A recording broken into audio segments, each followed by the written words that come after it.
Alright guys, such comic again today. Hope you're doing well and enjoying your day so far. Drazah and Scrappy getting into it again. It seems going into the World Championship. Some 2v2 challenge going down over the last few days. Drazah getting the dub in the end, largely helped, it must be said, by Kremp, who's not even going to be at the World Championship, but some words remaining regardless between the pair of these guys. And also Drazah not very happy about getting smoked by Simp. Some implications on whether the pistol needs to get G8 going into the World Championship. And also BenJRizzim, could the 20v1 we talked about yesterday actually happen? If it is going to happen, there's going to have to be some money put down on the table. Very much enjoyed your thoughts in the comments. Hit the like button if you enjoy. Subscribe if you're new as always. I would greatly appreciate it. I thought it was cool to see Attach back in business as well. He's been grinding through the campaigns as of late. I know that there was some talk from Simp to say, look, try Black Ops 3 campaign on, what do they call it, realistic difficulty. I never tried it, but I'm pretty sure it was like if you literally get hit with a single bullet, you're dead, and then you gotta go again. So I can't imagine that'd be anything other than just incredibly painful. But yeah, thankfully we got some good content still while things are struggling out there right now. But this could be the content, right? So we saw a while ago we had Dashy pop the 20v1, and we had Swooti the other day pop the 20v1 as well. Methods, of course, was getting involved in the organization of this, and at the time when Dashy did it, there was lots to talk about. Okay, who else can we get from the COD scene to get involved in the 20v1s as well? Would TJ Halley be a good fit? Would BenJRizzim be a good fit as well? So, you know, so apparently Ben has said that if he wants to do the 20v1, and look, it would be amazing content, right? There's no doubt about that. People be watching, people be talking about it, be all over the internet, and people would be tuning in to see how BenJ was getting on in the 20v1, how the girls were getting on with BenJ's aura in the 20v1. But Nassim wants 10k to do it. That's what Zinni said. That's what was mentioned here in the Zoo Mafia community. And as Zinni says, Nassim wants 10k to do a 20v1. I could get FaZe Rug for that price, or somebody else. And people, you know, Fanny says, I'll do it for free and all this. So there's obviously been some talk about this. And Z says that, you know what, actually, maybe BenJ, you'll give him a discount, 50% discount. He'll do it for 5. It's worth it for BenJ. You think I'm paying BenJ 5k when Big Bruce did it for the love of the game? And BenJ says, love of the game doesn't pay the bills. Better 20v1 will be generational content. Come on, 5k, are you high? And Wheeler says, look, I'm on your side. Like, you know, BenJ should just do it for free. It'd be great content. Because obviously BenJ can stream it as well. I think what BenJ's saying is, look, all these guys are going to profit off this content, right, that I'm effectively creating. So throw me a bag and we'll make it happen. Obviously, the way that Zinni is looking at it, they were saying, hang on a second here. I'm doing the matchmaking, right? I'm going out, I'm finding the girls, and I'm putting it all together, and I'm executing the tournament, as it were, and therefore, you know, why have I got to pay to them do effort to run the own thing? I think that was some of the discussion really in the replies, certainly from Nameless, yes, to the way that this could be done. Look, could the guys who are going to stream this, you know, Zoom methods, like, could they come together and put, like, a little bit of money together for BenJ and say, okay, Ben, like, you know, we'll pay the talent to do his thing for the evening. And I don't know what you guys think about this in the comments. Is BenJ, like, I don't know, unfairly asking for bread? Should he be doing it for the love of the game like Dashy did? Or is this justified? I don't know. Like, I'd like to see the content. It would be great. Do I think that Method should be paying 5k to BenJ to run the thing? Probably not, to be honest. Is BenJ justified to say, look, if you're going to use me in this way, then I deserve to get rewarded? You know, I get it, right? I totally get it. Intrigued to your thoughts in the comments. Just wanted to quickly mention, we talked maps earlier on today. Any excuse to mention Black Ops 3, of course, we're going to do it. This map was called Splash, if you guys remember. I think it was in the 2nd or the 3rd DLC, maybe. They brought this map out, and it was like a water park, right? And look, it was not a competitive map, but it was a spectacular looking map. And to be fair, I'm not going to lie, you play this map today, it probably would play better for competitive than some of the maps that we've been playing in BO6, right? Like, genuinely, it was a 3-lane map. There was, like, cover that balanced against each other. But it was such a cool map, right? And I know that people who played on this back in the day, it wasn't a great, like, competitive map or even really pub map. But it was just looked spectacular, right? And this map is basically now nearly 10 years old. And this is the type of stuff we got back then compared to the maps that we're getting today. it's almost unfathomable how far that we've gone downhill. Even HyDra Central did a bit of a job on this, because these were some other BO3 maps. This was a map called Empire, which was effectively Raid, as you can tell. But it was remastered with like a Roman theme, as you can see from the Latin. So, you know, this is all really cool. This, of course, was that map Splash. This was this called Micro or whatever? Like, there was this like hot dog looking map you could go and play. And there were some other things as well, right? But like, back in the day, things were just better than they were today. Nobody's really denying that. And I think that we've at least had, in the last year or so, some showings that actually there are some good map designers still out there. Not, as I say, to say that Splash was like some miraculous map that no one will ever be able to make again, or those other ones that I shared.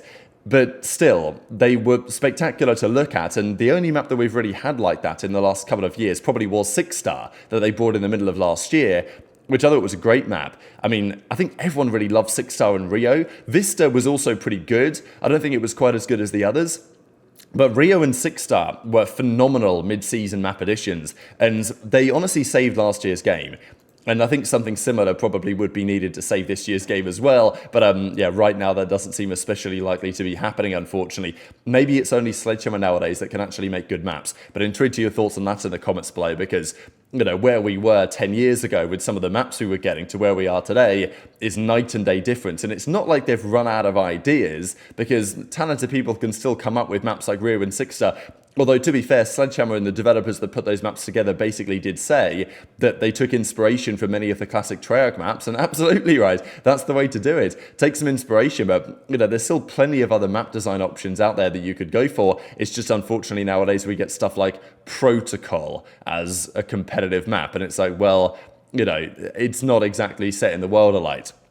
This, though, is the Drazah story. So he puts this video out yesterday. Scrap wanted smoke, Drazah delivered in 2v2s. So we know that these guys, I don't think the beef is really ever going to fully go away.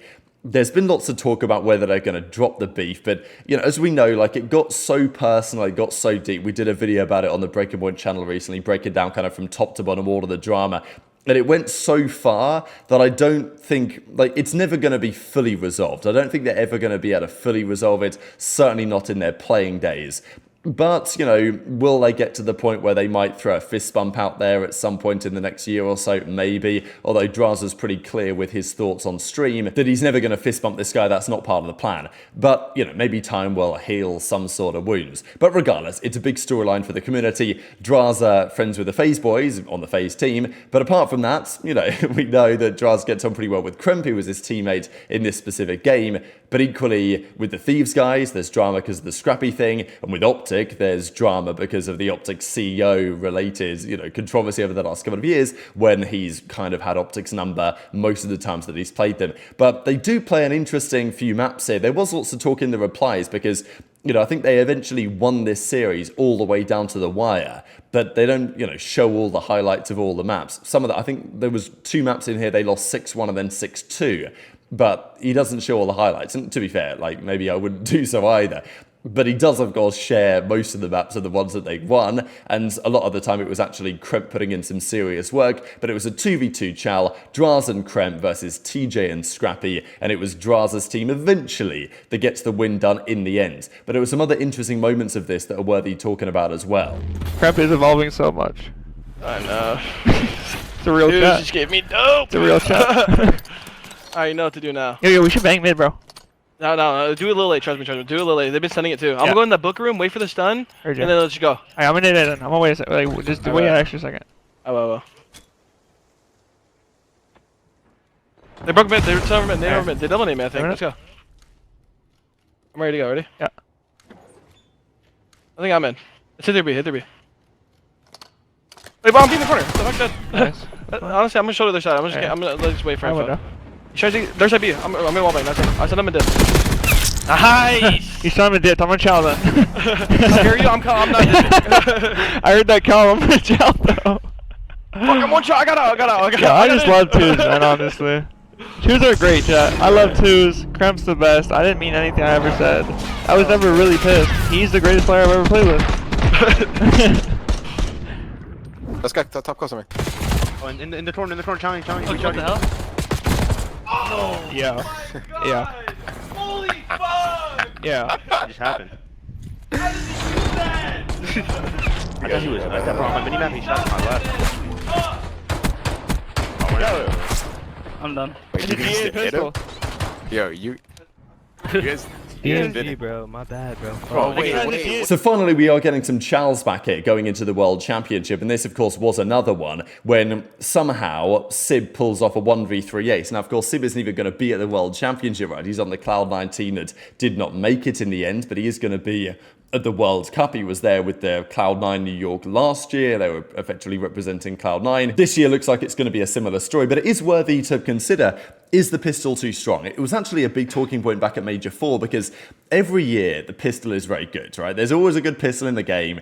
That's probably never going to change. But is the pistol now too good? Because towards the end of the season, we have seen the pistol be used more and more often. I would say a few months ago, I was seeing like AR players pull out the pistol. I was like, why are they using the pistol? And then they die, and I'd be like, you know, what are they playing as? But nowadays, you'll start to see that actually, no, the pistol is really powerful. And as, you know, Drazah says, maybe it's time to ban it from the game. But also, Sib popping a nice little 1v3 ace on his team here. I mean, you can see here on the Hacienda, 1, 2, you know, 3, 4 shots. Okay, is it as dominant as some of the pistols we've seen in COD back in the day? I mean, man, go back to Black Ops 2, something like the TAC-45. I mean, all of the pistols in that game. I'm not even talking about the burst fire ones, the B23R, the Cap-40. And we had the same story when we went forward to BO3. It was the RK5 and the LCAR.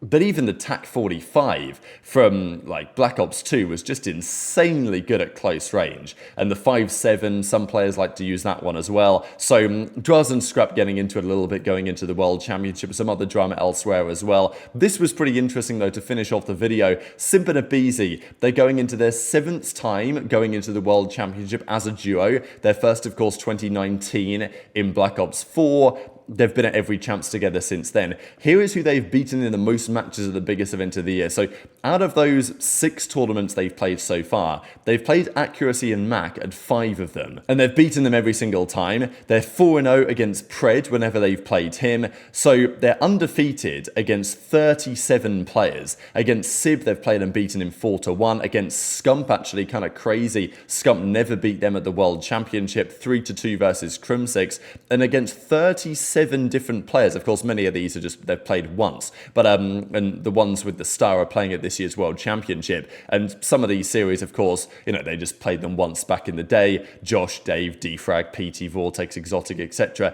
They played Attach only once and Apathy once. Nolson, wow, what a team that was back in the day. But you know, as you guys can see, but some of them they've played more often, and of the ones they've played at least a couple of times, Arsties and Bristini 2-0, Formal 2-0, Scump 3-0, Pridmac and Accuracy 4, 5-0 respectively, and they also have a losing record against only 14 players. Now this is pretty interesting. Against Drazah and Scrap and Skyz and Huke, they've never beaten them at champs. Not played them, of course, many times, but it is worthy just to keep an eye out for. That Hixie as well, of course, he's not going to be here this time, neither is Skyz. You know, we're talking OpTic, of course, play FaZe, and OpTic will play FaZe in the very first rounds. Pretty interesting, right? That FaZe are going to play Huke and OpTic in the first round of the tournament, and they've never beaten Huke before at the World Championship. So that's something to keep an eye on. Shotzzy also has a positive record against FaZe at the World Championship. CleanX and Insight do as well, as does Envoy. So, you know, some players they have a great record against going into champs, but actually, of the players that they're likely needing to beat, you know, if you look at the teams they have an undefeated record against and, you know, the players that they've done well against in the past, the players they're going to need to beat, really, to win the whole tournament, obviously Drazah they can't play because he's on their team now, they've actually not got the best record against. So very much intrigued to your thoughts on all of this stuff in the comment section below. Hit the like button if you enjoyed, subscribe if you're new, take care, and I'll see you next time.